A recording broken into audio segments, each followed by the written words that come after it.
না তো। চুপচাপ যে? এটাই তো চেয়েছিলে। বলেছিলাম বুঝি?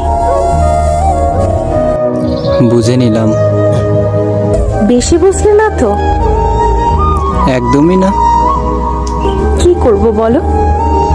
ধন্যবাদ আপনাকে। ধন্যবাদ কেন? শিক্ষা দেওয়ার জন্য। কিসের শিক্ষা? মানুষকে কিভাবে চিনতে হয়, একা কিভাবে থাকতে হয়, কাউকে অতিরিক্ত বিশ্বাস না করা, ধোঁকা কিভাবে দিতে হয়। আর কি? না, বলাই থাক।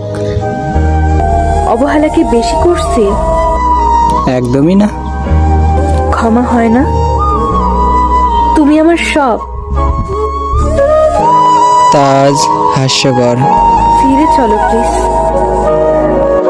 ইচ্ছে নেই। থাকতে পারো আমায় ছাড়া? দিব্যি তো আছি। এই ভুল আর হবে না। সুযোগ দিতে চাই না। এইভাবে বলতে পারলে? বাধ্য হলাম। তুমি আমায় বুঝলে না। আগে তো সবই বুঝতে। বোকা ছিলাম তো। তুমি না আমায় ভালোবাসো? ভাবলেও ঘৃণা হয়। আর কষ্ট দিও না। বেঈমানের ক্ষমা হয় না। এই মাহিন এখন অনেকটাই পরিবর্তন হয়ে গেছে।